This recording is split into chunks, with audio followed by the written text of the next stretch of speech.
சிவஸ்தலம் அது.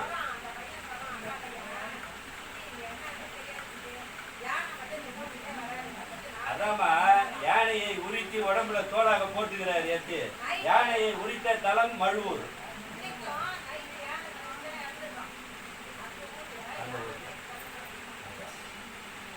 யானையை உரித்த ஸ்தலம் அது திருமழுவூர்.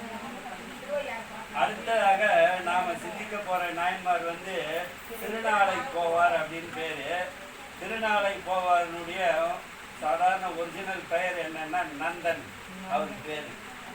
அதாவது என்னன்னா நீங்க வந்து வைத்தீஸ்வரன் கோயிலேருந்து ஒரு 7 கிலோமீட்டர் போனீங்கன்னா அங்கே அற்புதமான திருப்புங்கூர்னு ஒரு ஸ்தலம் இருக்கு. பூங்கோதை அம்மா அவங்க ஊர் பக்கத்துலேயே தான் அந்த அம்மா சீர்காழியில் வாழ்ந்துருக்காங்க. சீர்காழிக்காரு ஏமா எங்கம்மா பூங்கோதை அம்மா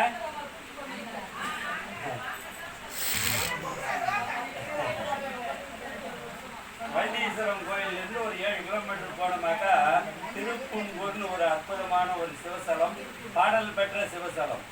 அந்த சிவஸ்தலத்துக்கு நிறைய வரலாறு இருக்கு.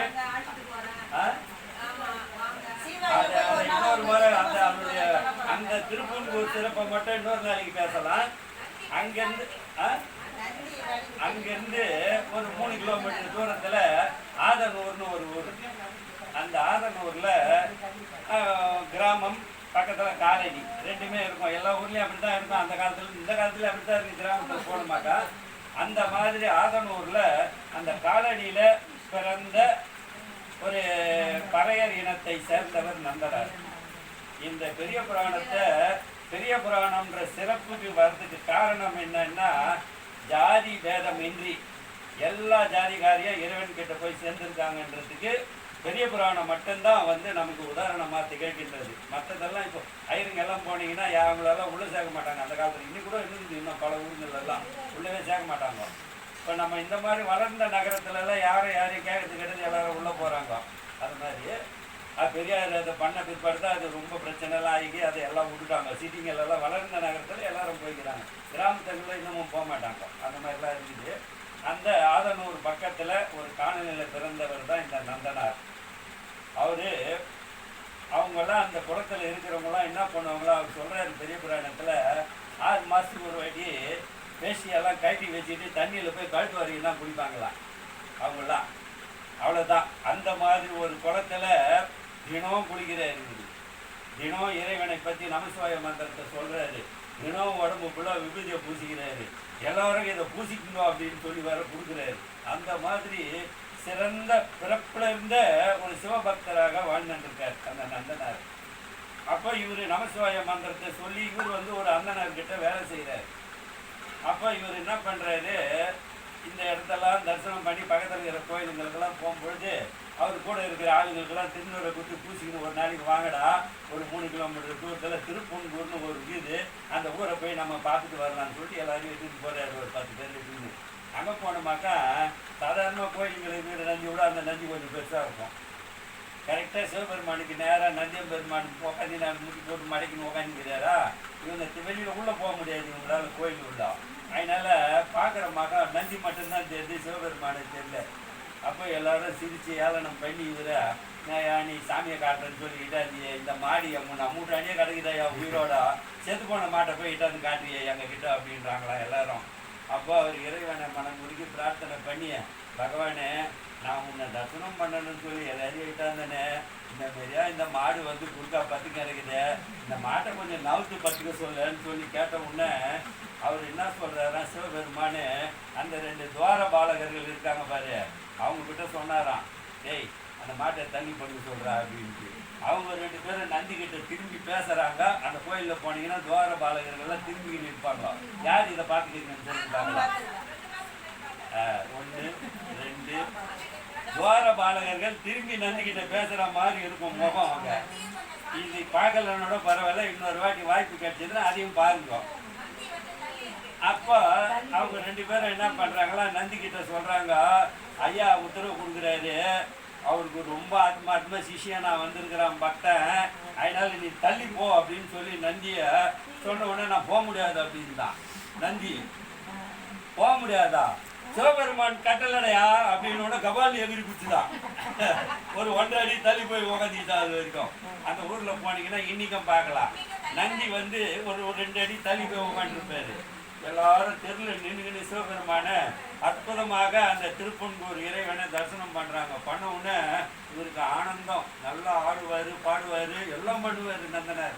அந்த மாதிரி திருப்பன்கூரை தரிசனம் பண்ண உடனே இவருக்கு மனசுல ஒரு உத்வேகம் வந்துச்சு. இறைவன் நம்மளுக்கு காட்சி கொடுத்துட்டாரு. அங்க பக்கத்துல ஒரு பெரிய குளம் துந்து போய் குட்டம் இறங்குது. பெரிய குளம் அது. அந்த அவ்வளோண்டாய் போய் கிடக்குது அந்த இடத்துல. இறைவா, எனக்கு ஏதாவது ஒன்று பண்ணணும், யாரையாவது எனக்கு உதவி செய்ய சொல்லி இந்த குளத்தை நான் வெட்டி பெருசா ஆக்குறேன் அப்படின்னு சொல்லி இறைவன் கிட்ட பிரார்த்தனை பண்றாரு. பண்ண உடனே இவங்களாம் கூட வந்தாங்க பாரு. இவங்களாம் என்ன சொல்றாங்க, இவங்க முதலாளிங்கிட்ட வேலை செய்யறாங்க பாரு. அப்பெல்லாம் கூலின்னா ரூபாய் கிடையாது, பண்டம் தான் கொடுப்பாங்க, நெல் கொடுப்பாங்க. ஒரு நாளைக்கு ஒரு படி நெல்லாம் இவங்களுக்கெல்லாம் வேலை செய்யறவங்களுக்கெல்லாம். அந்த மாதிரி இவருக்கு 30 நாளைக்கு 30 படி நெல் கொடுப்பாங்க. இப்போ இவர் என்ன பண்ணுறாரு, இறைவன் கிட்ட பிரார்த்தனை பண்ணி எனக்கு யாராவது உதவி செய்யறதுக்கு ஒரு ஆளை அனுப்பிச்சுன்னா நான் இந்த குளத்தை நல்லா பெருசாக வெட்டி அற்புதமாக ஆக்கிடுவேனேன்னு சொல்லி வேண்டுறாரு பாரு. வேண்ட உடனே சிவபெருமானே, டேய் புளி மூட்டை மாரி துருட்டு உக்காந்துங்கிறேடா என் பக்கத்தில் போடா, போய் அவன் என் பக்தனுக்கு கொஞ்சம் உதவி பண்ணிட்டு வாடா அப்படின்னாரா. யாரா? பிள்ளையார. துண்டு உக்காந்துங்கிறேடா, போடா போய் உதவி பண்ணிட்டு வாடா என் பக்தனுக்குன்னாராம். சரின்னு சொல்லிட்டு இவர் என்ன பண்ணாரு, பிள்ளையார் அங்கேருந்து ஒரு மானியோட வேடம் போட்டுன்னு வராரு. ஒரு மண் வெட்டியும் கூடியும் தூக்கி தலையில் கவுத்துன்னு வந்து மதுரையில் சிவபெருமான் வந்த மாதிரி வந்துட்டு, நான் உனக்கு உதவி பண்ணுறேன், நீ எனக்கு என்ன தர அப்படின்னு கேட்டாராம்.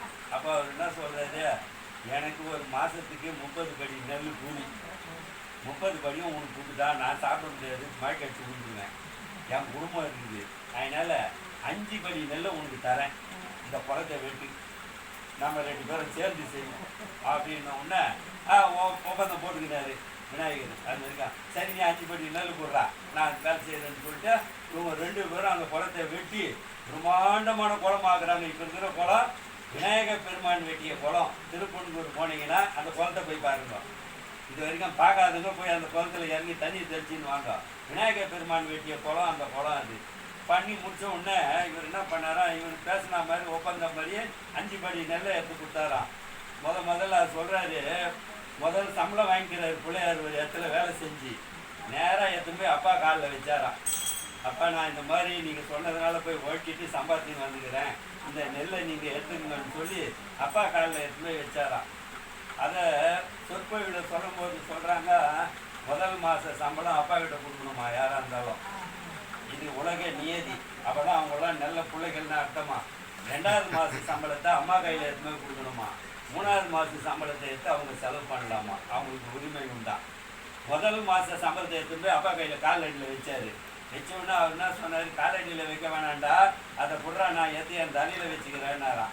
கொடுத்த உடனே இவர் அந்த 5 படி நெல்லையும் கூடையோட தூக்கி தலைமையில் வச்சுக்கினார் சிவபெருமான். தலையில் கங்கா நதி ஊறிக்கி இருப்பாரு. அந்த தண்ணி இதில் பட்டு இவர் கொடுத்து நாத்தாகிறார் மெதுவாக. ஒரு நாத்தெல்லாம் வந்து எப்படின்னு கேட்டோமாக்கா 25 நாள்லேருந்து 35 நாளுக்குள்ளே நாற்றை பிடிங்கி நடுவாங்க. நாற்று பயிரிடுவாங்க, அந்த நாற்றை பிடிங்கி நடுவாங்க. இவர் இந்த இப்படியே இருக்கட்டும். இந்த நந்தனா இருக்கார் பேர். இப்போ திருப்பன்கூரை பார்த்தோன்னா அவருக்கு ஒரு ஆசை வந்துடுச்சு, நாம் திருப்பன்கூர் இறைவனை தரிசனம் பண்ணிட்டோம், எல்லாரும் சொல்கிறாங்க சிதம்பரத்தில் நடராஜ பெருமான்ட்டு, அவரை போய் நம்ம தரிசனம் பண்ணணும்னு சொல்லி முதலாளிகிட்ட போய் சொல்கிறாரு. சரிடா, இந்த மாதிரி வேலையெல்லாம் இருக்குது, அதெல்லாம் முடிச்சுட்டு நாளைக்கு போடா அப்படின்னாராம். இப்படியே சொல்லி ஒரு 20 நாளாக ஏமாற்றிட்டாரு. நாளைக்கு போடான்ட்டு எல்லாம் கேட்குறாங்க பாரு. கேட்டோன்னா என்னடா சிதம்பரம் போகிறீங்க, என்னடா ஆச்சுன்றாங்களா. நாளைக்கு போவேன்னு வரோம். இப்படியே சொல்லி ஒரு 30 நாள் ஆகிப்போச்சு.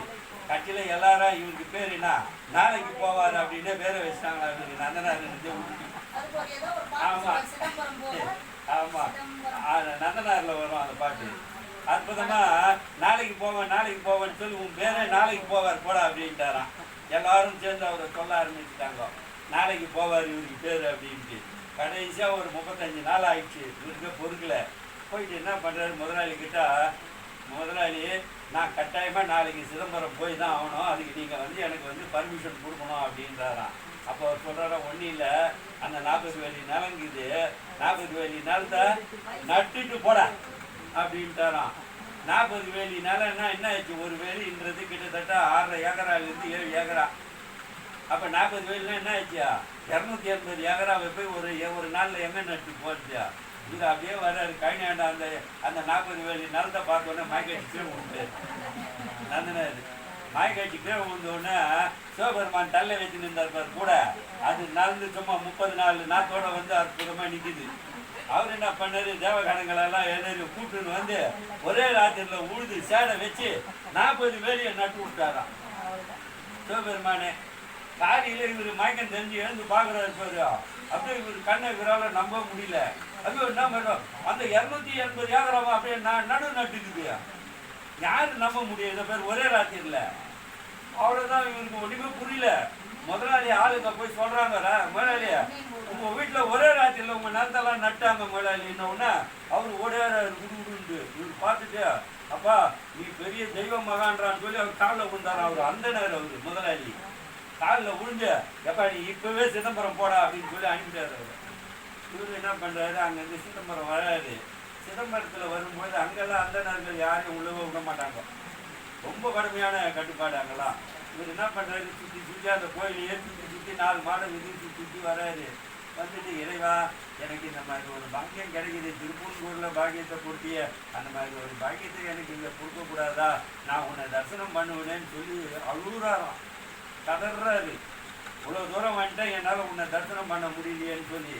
அப்போ அன்றைக்கி ராத்திரி என்ன பண்ணுறாரு? இவர் அங்கே அப்படி பத்துக்கிறாரு அந்த காம்பவுண்ட் ஓரத்தில்.